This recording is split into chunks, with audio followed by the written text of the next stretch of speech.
Good afternoon, everyone.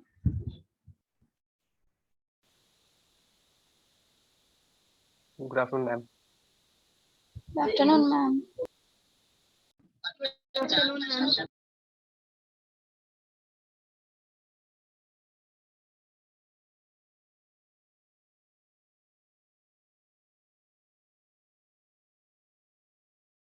और लोगों को ज्वाइन करने देते हैं, अभी 1 मिनट के बाद स्टार्ट करते हैं, ठीक है। Screen I think I hope you guys are like able to see my screen now.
Okay, so let's start.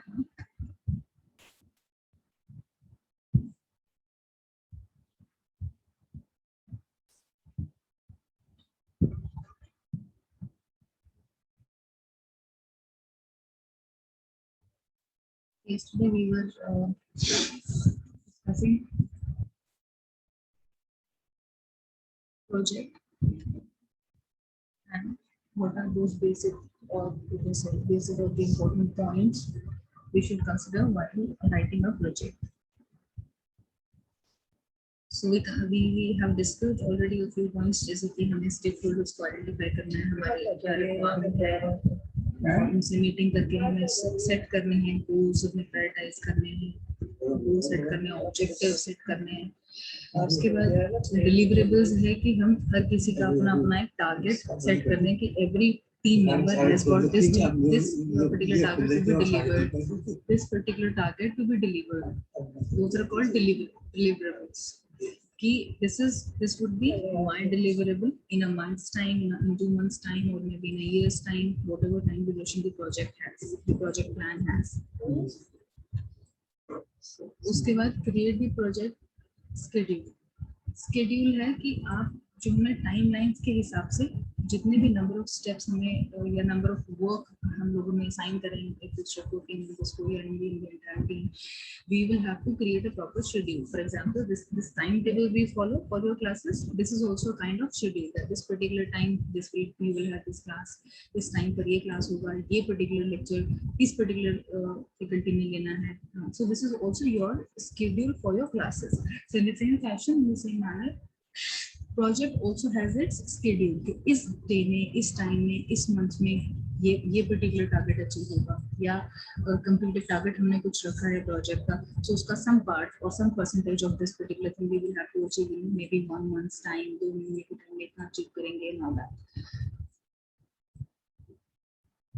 So this is basically the project schedule जो हम क्रिएट करेंगे, और ये सब चीजें अभी हम प्लानिंग फेज में हैं, that we are planning everything, this we will be doing this way, that way, maybe if we are able to take some help through charts to make the team explain better about their targets, about their schedule, about their work which they have to complete within what timeline, तो हम उन चीजों की help ले सकते हैं.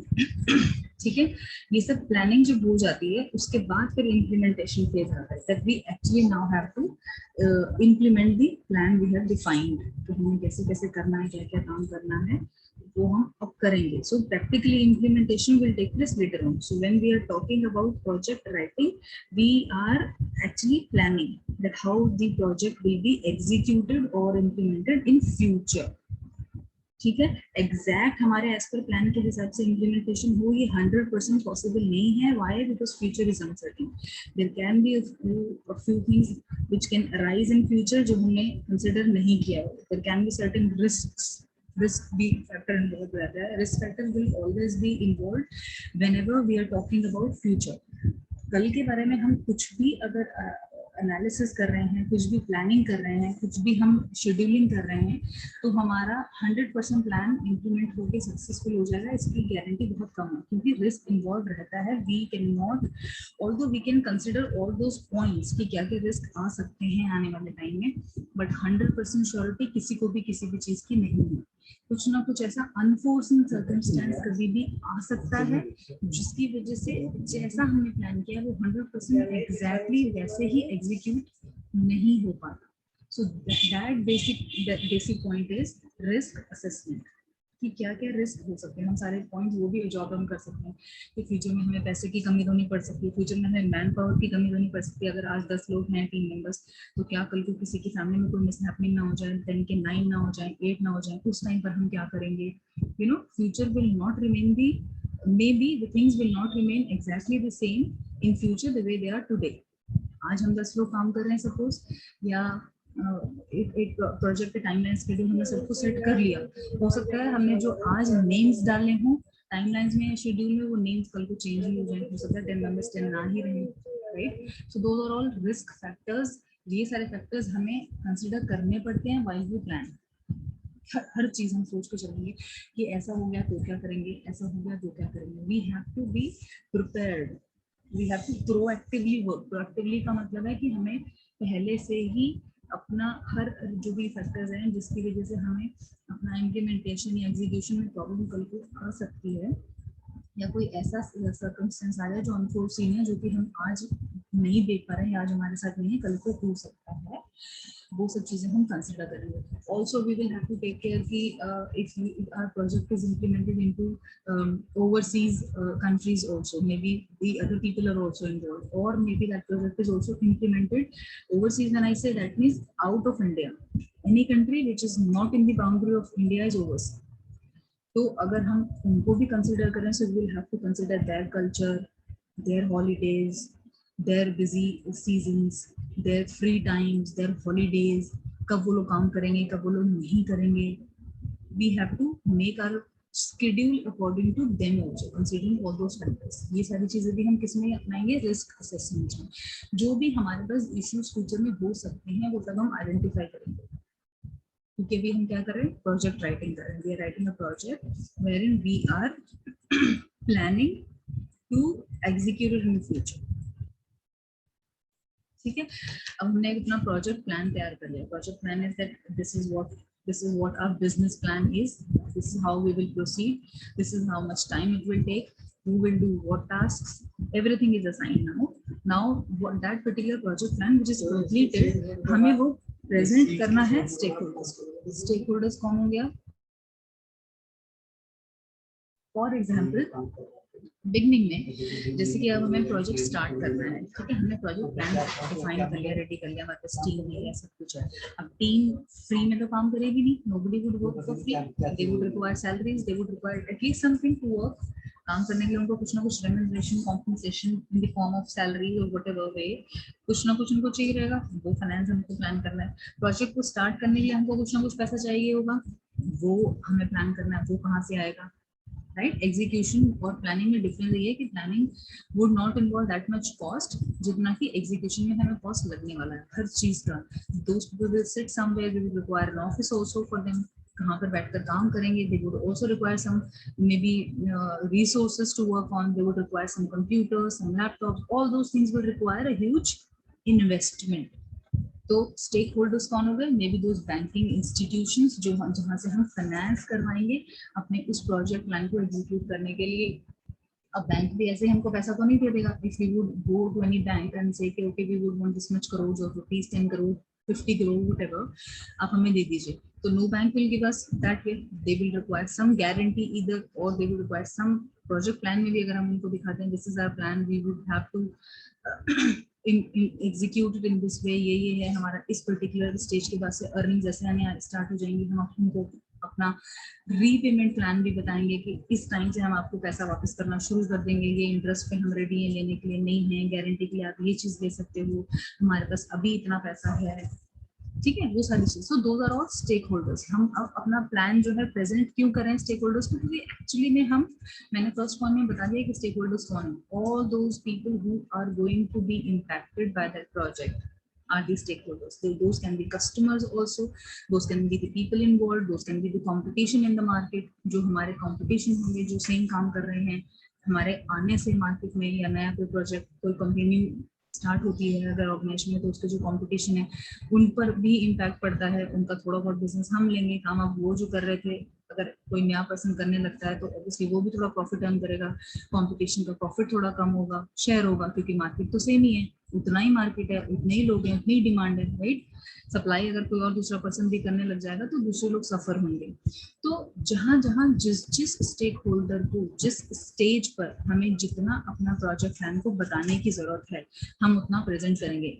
Project plan जो हमारा है या बिजनेस प्लान जो हमारा, this is one of the most confidential document, we would not present it to everybody like that. कोई भी वो प्लान इजीली कॉपी करके खुद ही काम करने लग जाएगा, इसके पास पैसा हो, right. But so we should know कि कौन से स्टेक होल्डर को हमें किस स्टेज पर कितना बताना है, प्रेजेंट करना। It's not that we would be disclosing our business plan to everybody like that at the very first stage.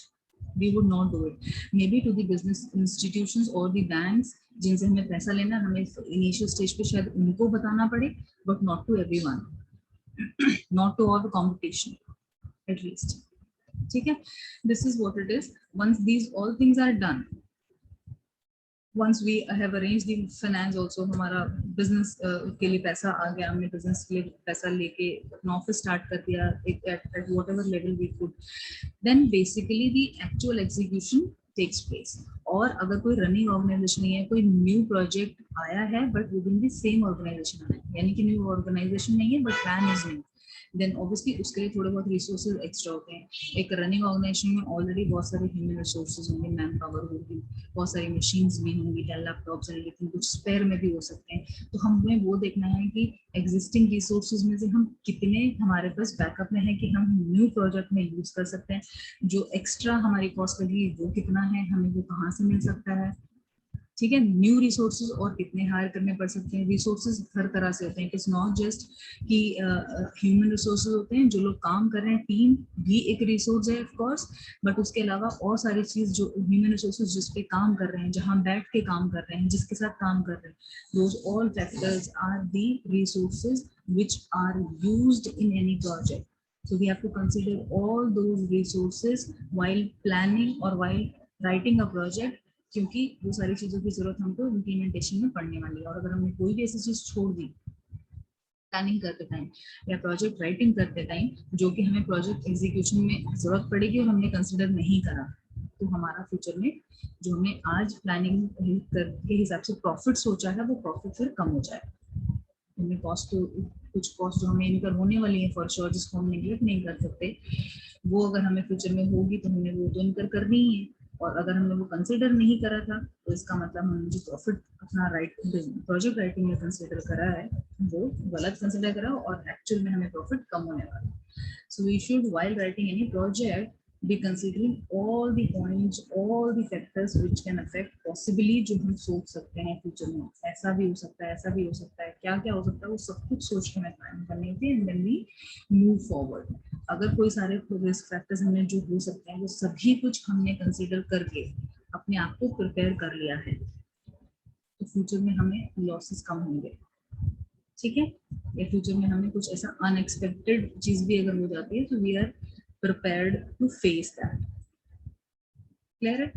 ये कुछ फैक्टर्स हैं जो कि प्रोजेक्ट रिपोर्ट को अफेक्ट करते हैं। कुछ भी कि हम किस इंडस्ट्री में हैं, किस इंडस्ट्री का प्रोजेक्ट हम कर रहे हैं, may be it can be banking industry या कौन सा इंडस्ट्री, आईटी इंडस्ट्री है, ठीक है, सर्विस इंडस्ट्री है, कोई मैन्युफैक्चरिंग इंडस्ट्री है, क्या है, हम कहाँ से, कौन प्रमोटर होगा हमारा, कोई प्रमोटर है जो पर्सन हमको, promoter is the person basically जो at the initial stage of any company when it gets started, it helps for the finance, maybe through banking sector or through his means, और हमारे brand को थोड़ा सा promote भी करता है market में, नए लोगों को बताएगा, उसके जो मार्केट में लिंक्स हैं उनको बताएगा कि ये एक प्रोजेक्ट आने वाला है, ये कंपनी नहीं आने वाली, बहुत अच्छा करेगी ये कंपनी, के बड़े बिजनेस प्लान्स हैं, जैसे कि कोई भी एक Walmart, if we talk about like 15 years back, Walmart today is an MNC, right?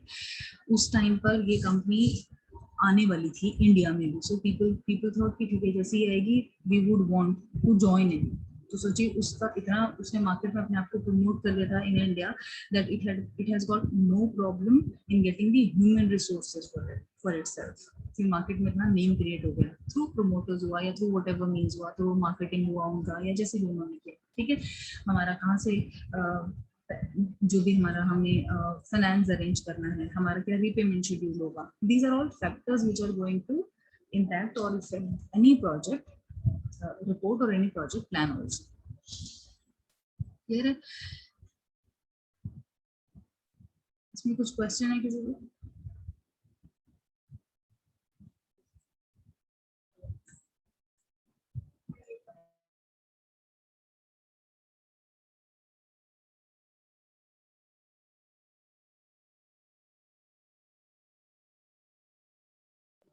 Going to share another screen with you.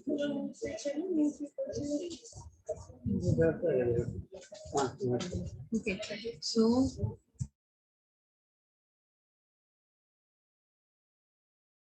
next topic of ours in syllabus is this basics of paragraph writing.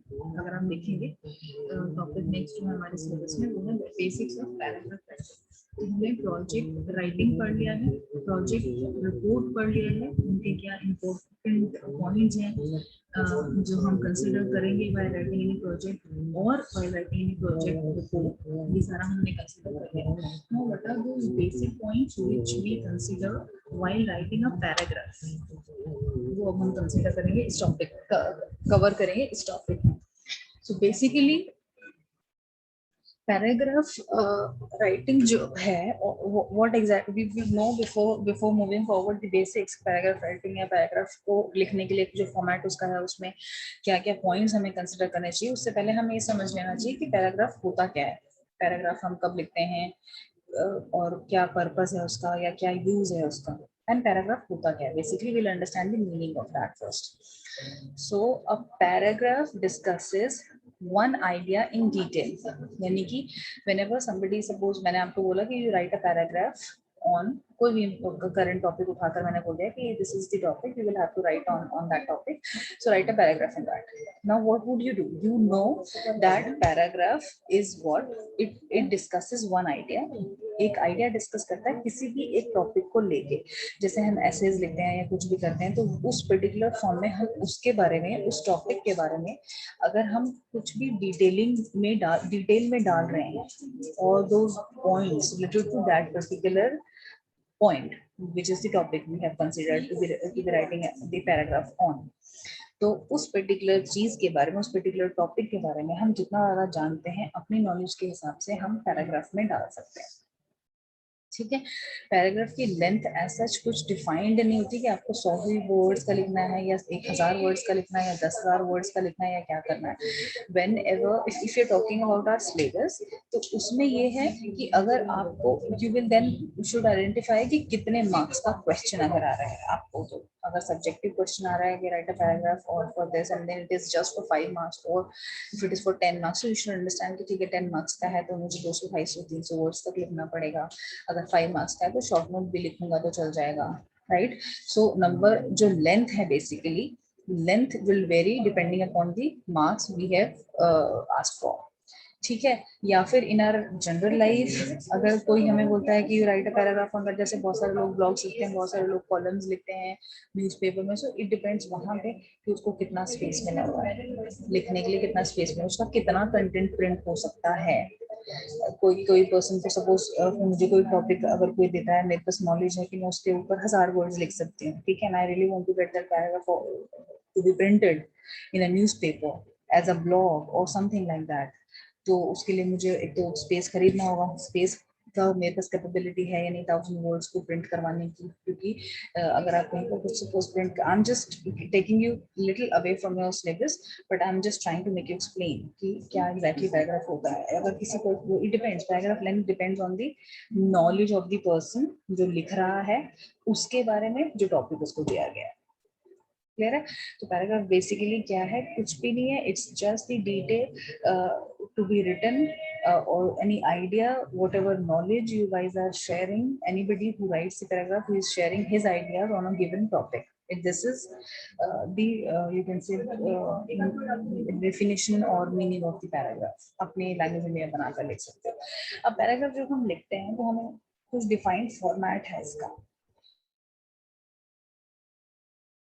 When I say defined format क्या मतलब कि क्या कितने parts होंगे, parts हैं या क्या है, किस तरह से बिगनिंग होगा, किस तरह से बीच का जो कंटेंट है वो रहेगा, middle of the content of the paragraph या बॉडी ऑफ द पैराग्राफ में क्या क्या रहेगा, एंड में क्या होगा, क्लोजर कैसे करना है, कंक्लूजन देना है नहीं देना है, क्या करना है। सो that is all a defined format of a paragraph. Parts of paragraph को हम उसको हम पार्ट्स में बेसिकली वी राइट कि ये इस तरह से हमें स्टार्ट करना है। For example if we are writing we have started writing a paragraph, तो पार्ट्स में ये 3 चीजें बेसिक हैं, 3 या 4 चीजें हम कंसिडर कर सकते हैं।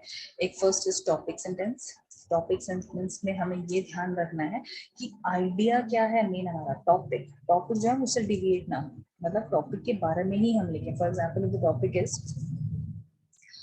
environment, or say if the topic is today's weather, if the topic is global warming, if the topic is COVID, anything COVID, okay, that's the very important topic these days, or the current topic which we can write on. So anybody can write on COVID. सबको पता है, everybody seeing in news every day कितनी deaths हो रही हैं, कितने new cases आ रहे हैं, how harmful it is to which kind of people it is impacting. तो टॉपिक सेंटेंस क्या बताता है हमको कि जो हमारा टॉपिक है हम उससे रिलेटेड ही सेंटेंसेस को पैराग्राफ में यूज करेंगे, उससे डिविएट नहीं होंगे। जो चीज उससे डायरेक्टली या इनडायरेक्टली भी related, just a minute, I am getting a call.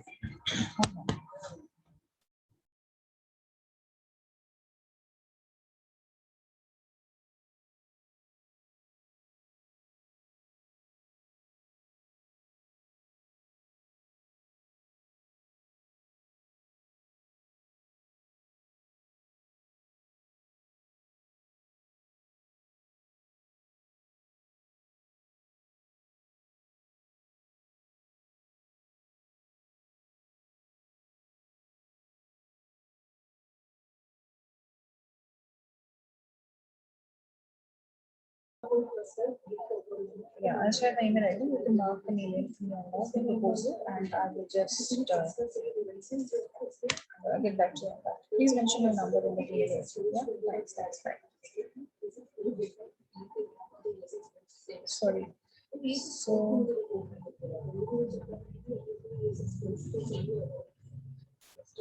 Okay. So first part of the paragraph was topic sentence. Next is supporting details. Supporting details में हम समझ सकते हैं कि दो चीज जो डायरेक्टली नहीं रिलेटेड है बट इनडायरेक्टली रिलेट करती है उस टॉपिक से, so those can be considered in the supporting details. ठीक है। And next is the concluding sentence. Concluding sentence का मतलब है चाहे वो छोटा सा पैराग्राफ हो या 2-4 सेंटेंसेस के बारे में डिटेल हो या छोटा सा पैराग्राफ हो, विच विल कंक्लूड। ठीक है, विच विल कंक्लूड। कंक्लूड का मतलब है कि आपका उसके लिए अपना एक कंक्लूजन, एक ओपिनियन क्या है, क्या उसके बारे में आपका एक पॉजिटिव ओपिनियन है, क्या उसका आपके बारे में एक नेगेटिव ओपिनियन है। आपका अपना ओपिनियन जो आप कंक्लूड करते हैं उस पूरी चीज को जो आपने डिस्कस किया है किसी टॉपिक के बारे में, उसके बाद आपका फाइनल एक क्या कंक्लूजन रहता है। जैसे हम कभी अपना पेपर एग्जाम भी देते हैं, पेपर्स जो हम क्लियर करते हैं एग्जाम के पेपर्स में, तो हम उसमें लास्ट में अपने आंसर्स में कंक्लूजन भी देते हैं कि आपका तो ये वाला ऑनलाइन पेपर हुआ, सपोज लॉन्ग आंसर्स आप कर रहे हो तो आपने बहुत बड़ा डिटेल में डिस्कशन किया, आपको कुछ क्वेश्चन मिला, आपने एंड में उसको अपना कंक्लूजन भी दिया कि okay now we can conclude after discussing all this things, this is the conclusion. 1 point, 2 point, 3 point या पैराग्राफ में डालना है तो वो पैराग्राफ फॉर्म में। So that is called concluding sentence. So हम बेसिकली 3 चीजों में डिवाइड कर रहे हैं इसको। I just text I'll just text something. Give me a moment.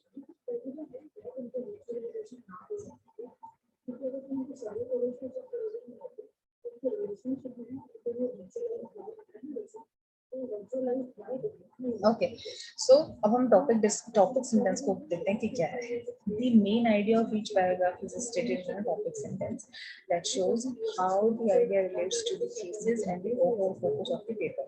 When I say paper, यहाँ पे इसका मतलब है कि जिस टॉपिक के बारे में हम बात कर रहे हैं, कंप्लीट उसके बारे में डायरेक्ट आइडिया जो भी सेंटेंस हमें बताएगा, that is basically the topic sentence, जिसमें कि हम generally in the beginning we would like to start with the sentences किसी भी पैराग्राफ का जो कि बिल्कुल डायरेक्ट उससे रिलेटेड होगा. कि इसका मतलब ये है कि for example if you have to write something on Covid, paragraph you have to write on Covid, तो आप क्या लिखोगे? Covid is a very deadly disease these days which is spreading like anything all over the parts of the country, है ना. इस तरह से कुछ हम डालेंगे which is the which this topic shows the you can say this would be the first sentence of the paragraph which is completely giving you the topic sentence.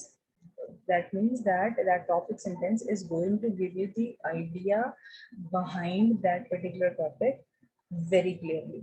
At the very first point, at the very first sentence, you will be able to understand that किसी ऐसे disease के बारे में बात हो रही है या ये बहुत ज़्यादा harmful है कोई चीज़, है ना. अगर हम कोई topic ऐसा है, suppose if you write anything about weather or anything, if you want to write it on food, so you can start with a very positive sentence also. Food is something which on which everybody is surviving, and that's the basic necessity of human beings or even the animals or any living being to survive. तो समझ आएगा, अच्छा खाना is very important, है ना. So that is topic sentence. Next is supporting detail. एक तो आप इस पैराग्राफ जो बेसिक्स ऑफ पैराग्राफ राइटिंग है इस पर्टिकुलर टॉपिक का, जो ये फर्स्ट पेज इस पर्टिकुलर जो मैं आपको दिखा रही हूँ नोट्स, इसमें जो फर्स्ट पेज है इसमें आपको क्लियरली दिख रहा है topic sentence, supporting details and concluding sentence. ठीक है, ये आप इस तरीके से भी इसको डिफाइन कर सकते हैं और एग्जांपल मैंने ये इस फॉर्म में दे दिया है. अदरवाइज इसको मैं आपको और दूसरे फॉर्मेट में भी और इलेबोरेट करके भी ये पॉइंट्स को एक्सप्लेन करूंगी, तो आप वो भी डाल सकते हैं. उस तरह से भी आप एक्सप्लेन कर सकते हैं इसको, डिपेंडिंग अपॉन कि किस तरह का क्वेश्चन आएगा, लॉन्ग की शॉर्ट. ठीक है, अगर ये सिचुएशन इस तरह से ही कोविड की रही तो वी कैन नॉट से कि सब्जेक्टिव क्वेश्चन या पेपर आएगा और ऑनलाइन होगा या नहीं होगा, कुछ कह नहीं सकते. और क्योंकि अभी हमारी यूनिवर्सिटी न्यू भी है हमारे लिए YMCA की, तो हमें बहुत ज़्यादा इसके बारे में कैसे क्वेश्चन आते हैं पुराने, हमें बहुत सारे सैम्पल पेपर्स नहीं मिल पा रहे हैं, right. So we will have to prepare it हर तरह से अपने आप को कि एक टॉपिक अगर शॉर्ट आता है तो हम लिख ही पाएंगे आंसर उसका, तो लेकिन अगर लॉन्ग आता है तो भी हम लिख पाएंगे. सो फर्स्ट पेज में जो ये हमने देखा है बेसिक्स ऑफ पैराग्राफ राइटिंग, ये फर्स्ट पेज जो है दिस इज एनफ अगर आपको शॉर्ट आंसर आता है. बट अगर इसी चीज का आपको लॉन्ग आंसर आ जाएगा तो हमें थोड़ा सा और इलैबोरेट करके पढ़ना पड़ेगा, जो ये मैंने आपको नीचे लिखा है. ठीक है, उसमें फिर एक जैसे इसमें 3 चीजें हैं, टॉपिक सेंटेंस, सपोर्टिंग डिटेल, उसमें और थोड़ा इलैबोरेट करके डिटेल में है. So if you want to go through that आप वो भी कर सकते हैं. फिर भी कुछ क्वेश्चंस रहेंगे तो मुझसे पूछ सकते हैं, मैं ओवरव्यू फिर भी आपको वो नेक्स्ट क्लास में, अगर आज में कवर नहीं होगा तो नेक्स्ट क्लास में वो कंप्लीट करके आपको मैं दे दूंगी. मतलब anything and everything you would want to ask related to any topic आप कभी भी मुझसे पूछ सकते हैं, चाहे उसका क्लास हो चुका है चाहे उसका क्लास नहीं हुआ है. और आप लेक्चर्स भी देख सकते हैं, पुराने जो वीडियोस मैं आपसे शेयर करूंगी अदरवाइज भी, और उसके बाद भी कुछ रह जाएगा तो आप पूछ ही सकते हैं. ठीक है, जो हम कवर कर चुके हैं वो. So coming to supporting details, now second जो टाइप है सपोर्टिंग डिटेल्स. 10 मिनट रह गए क्लास में, give me 1 minute, I am just clicking your attendance.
Okay, so next part of paragraph writing is supporting details. Supporting details elaborate and prove the topic sentence. यानी कि support, जैसे नाम से लग रहा है सपोर्टिंग डिटेल्स, यानी कि मैंने कोई एक सपोज टॉपिक सेंटेंस में कुछ डायरेक्ट चीजें, डायरेक्ट आइडिया बता दिया टॉपिक के बारे में, डायरेक्ट आइडिया बता दिया, डायरेक्ट थिंग्स बता दिए which are related to that topic, right. अब सपोर्टिंग डिटेल्स क्या करेंगी, उसको और ज्यादा एलैबोरेट करके बताएंगे, but it will only be about topic जो हमने टॉपिक सेंटेंस में यूज कर लिए हैं, पॉइंट्स या वर्ड्स या सेंटेंसेस या paragraph about the topic which is given, हम उसको और ज्यादा एलैबोरेट करेंगे और सपोर्टिंग डिटेल्स डाल के, मे बी एग्जांपल्स के थ्रू या किसी भी तरह से हम उसको और अच्छे से एक्सप्लेन करेंगे। Those are called supporting details. जैसे कि हमने किसी एक्सपर्ट का ओपिनियन डाल दिया, जैसे कि कोविड का मैंने आपको सेंटेंस एक टॉपिक दिया सपोज, तो आपने उसके बारे में, हमने उसके बारे में लिखा सपोज, टॉपिक सेंटेंस में डाल दिया कि this is very deadly disease spreading this way, ठीक है, spreading through even the touch और through the whatever way people come into the in contact of each other physically and they get impacted and they get all these things that those persons are getting impacted or affected through somebody who has already been suffering with the disease, they also get suffered. ऐसा कुछ हमने लिख दिया। उसके बारे में हम expert opinion क्या हो सकता है, डॉक्टर्स का एडवाइस हमने दे दिया कि doctors advice in such bad time, doctors are advising कि भाई you should be staying at home, you should follow the lockdown, you should follow the government rules. Government has also taken some certain initiatives to advise people what to do, what not to do, wear mask, these all things expert के opinion हो गए ना, mask where करना है हमको अपना face cover करके रखना है, we don't have to touch things, the unknown things and the unwanted things outside, we have to use sanitizers, so these are all what experts opinion है ये उस चीज के बारे में। तो आपने उसको सपोर्ट करके, एक्सपर्ट ओपिनियन एक तरह से सपोर्टिंग आपके लिए डॉक्यूमेंट हो गया या सपोर्टिंग सेंटेंस हो गया, सपोर्टिंग पैराग्राफ हो गया, जिसके थ्रू आप अपने टॉपिक सेंटेंस को और ज्यादा स्ट्रॉन्ग बना रहे हैं, ठीक है।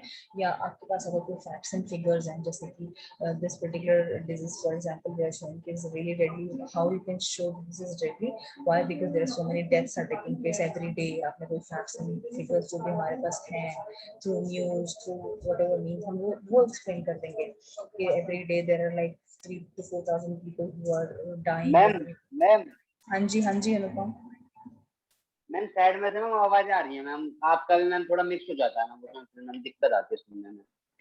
आवाज आ रही है मैम ये फिर मैम मिक्स हो जाती है आपकी आवाज, उसमें फिर मैम सुनाई नहीं देती। अभी क्लियर है?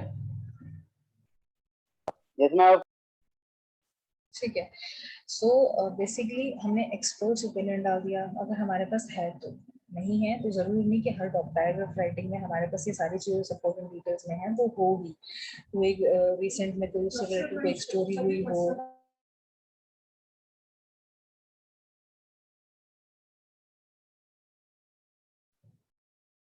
बेसिकली, या उससे रिसेंट पास्ट में कोई ब्रीफ स्टोरी कोई हुई हो, कोई ऐसा चीज हमें रिसेंट पास्ट में हुआ हो जिसको का हम एक एग्जांपल लेके दिखा सकें, जैसे कि हम कोई स्टोरी किसी की दिखा रहे हैं कि this family has been suffered through this, उनको ये प्रॉब्लम हुआ, उसके बाद ऐसा प्रॉब्लम हुआ, फिर ये हुआ, एक रियल स्टोरी, ठीक है, जो कि रिसेंट पास्ट में हुई हो, which will only be related to that topic only. अगर उस टॉपिक से रिलेटेड नहीं है तो हमें वो स्टोरी डालने की भी जरूरत नहीं है, ठीक है। या उस टॉपिक से रिलेटेड कुछ कभी कहीं रिसर्च हुई हो, या आपने अपना ही कोई एनालिसिस किया हो। एनालिसिस आप कैसे कर सकते हैं, अपना कोई एनालिसिस हम कैसे कर सकते हैं, हमें भी कोई क्वेश्चन प्रिपेयर कर सकते हैं, हम फीडबैक ले सकते हैं लोगों से, जैसे हम, मैं आपके फीडबैक सपोज लेती हूँ, कोई एक आपने सेशन कोई अटेंड किया किसी आउटसाइडर का, तो हम उसके बाद आपका फीडबैक ले रहे हैं, how you found that session. अगर आप उसके बारे में ज्यादातर बच्चे अच्छा लिख के भेज रहे हैं तो वो फीडबैक पॉजिटिव हो गया, तो ये एनालिसिस हमने कर लिया कि हाँ स्टूडेंट्स आर लाइकिंग हिम और students are not liking him, या they would want to continue in future with him और नॉट, है ना। तो ऐसा ही पैराग्राफ राइटिंग में भी अगर हम अपना कोई एनालिसिस किसी चीज के थ्रू या किसी डॉक्यूमेंट के थ्रू हम लेते हैं तो हम वो भी डाल सकते हैं कि this is what the facts and figures we have also received through our research, through our analysis, through our personal analysis and all those things. या आपका खुद का कोई उस तरह की पर्सनल एक्सपीरियंस रहा हो, या आपने खुद किसी को देखा हो सफर करते हुए। सपोज अगर हम कोविड की बात कर रहे हैं तो हमने ऐसा देखा ये कितने सारे लोग वहाँ पर आप बहुत सुन भी रहे हैं अपने दूर के रिलेटिव्स में या कहीं पर भी या नेबर्स में भी, एवरीबडी सफरिंग, राइट। तो अपने पर्सनल एक्सपीरियंसेस को भी हम शेयर कर सकते हैं that yes we personally have also seen that these things are actually so harmful for the people, for humanity, even for not just for human beings, for other people or for other things also, for other living beings also maybe अगर वो impact कर रहा है तो मतलब हम कुछ भी चीज डालने वाले हैं पैराग्राफ में, those all will be facts, कहानियां नहीं बनाएंगे। जितना हमको उसके बारे में पता है हम वो रियल उसके अंदर वो सारी जो भी हमें हमारे नॉलेज के हिसाब से जो पॉइंट हमें पता है हम वो सब डालेंगे।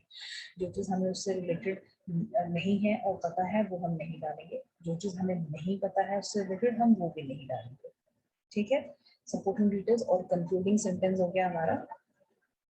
ये फाइनली लास्ट में हम कंक्लूड क्या कर रहे हैं सारा कुछ पढ़ने के बाद, एंड रिजल्ट क्या निकला, सारा कुछ लिखने के बाद एंड रिजल्ट क्या निकला। Each paragraph should end with a final statement. Final statement हो गया, conclusion basically is the final statement। अब आपका opinion क्या कहता है इसके बारे में, that is what when we have to close it, when we have to bring it to the closure. So it can be paragraph writing can be in one paragraph maybe, ठीक है, or you can follow a format wherein it can be with maybe three small paragraphs also। पहला paragraph में भी आपने उसके बारे में direct topic के बारे में बता दिया which we can consider as topic sentence। May be second paragraph में आपने सपोर्टिंग डिटेल्स यूज करते हुए उसी टॉपिक के बारे में और ज़्यादा analysis, research, facts, experiences, opinion, brief story, अगर कुछ आपके पास ये सारे पॉइंट्स जो हमने लिखे हैं सपोर्टिंग डिटेल्स में, ये आपने सेकेंड पैराग्राफ में डाल दिए। और लास्ट पैराग्राफ जो भी शायद सबसे छोटा पैराग्राफ होगा कंक्लूडिंग सेंटेंस वाला, या अगर आप एक और थर्ड पैराग्राफ ऐड करना चाहते हैं और उसमें और ज़्यादा इलैबोरेट करना चाहते हैं सपोर्टिंग डिटेल्स को भी, तो वो भी हम डाल सकते हैं। इट्स नॉट दैट कोई हार्ड एंड फास्ट रूल नहीं है कि आप इसको एक सेंटेंस एक पर्टिकुलर पैराग्राफ में लिखेंगे या दो पर्टिकुलर पैराग्राफ में लिखेंगे, 3 में लिखेंगे, 4 में लिखेंगे। इट डिपेंड्स, हम पैराग्राफ कभी भी कुछ आंसर भी लिख रहे हैं, कुछ भी हम लिख रहे हैं, तो हम पैराग्राफ कहाँ पे चेंज करते हैं, हम पैराग्राफ चेंज करते हैं जहाँ पर कि हमने एक पर्टिकुलर चीज के बारे में कुछ बता दिया, सेकेंड पैराग्राफ में हम उससे रिलेटेड कुछ बता रहे हैं but somehow it is not directly related और हमें लगता है कि यहाँ पे पैराग्राफ चेंज करने की जरूरत है, हम इसको नेक्स्ट पैराग्राफ में लिखते हैं तो वहां पर हम पैराग्राफ चेंज कर देते हैं। तो पैराग्राफ राइटिंग में भी ऐसा हो सकता है कि हम टॉपिक सेंटेंस यूज करें, सेकेंड पैराग्राफ में हम सपोर्टिंग सारे सेंटेंस या डिटेल्स यूज करें, थर्ड पैराग्राफ अगर हमें लगता है कि हमें और नॉलेज है और कुछ भी हम डालना चाहते हैं तो वो हम यूज कर सकते हैं। और फोर्थ जो फाइनल कंक्लूडिंग सेंटेंस होगा which can be a last paragraph you can say, जिसमें कि आपकी कंक्लूडिंग होगा आइडिया कि what exactly you think about that. Clear है? Class is about to over. हांजी भव्या अनुपम भेज दूंगी बेटा मैं पीडीएफ भेज दूंगी मैं आज ही भेज देती हूँ ग्रुप में, ठीक है। Class is about to over, 10-20 second बचे हैं। तो ये एक एग्जांपल है, इसी टॉपिक को मैं कल आगे फर्दर एक्सप्लेन करूंगी आपको और ज़्यादा। ये फर्स्ट पेज में जितना मैंने यहाँ तक एग्जांपल पैराग्राफ तक दिखाया है, ये शॉर्ट अगर आंसर आता है तो ओके है इतना लिखा है, लेकिन अगर लॉन्ग आंसर आता है तो हमें थोड़ा सा टाइम और प्रिपेयर करना होगा। तो नीचे मैंने कुछ और भी पॉइंट्स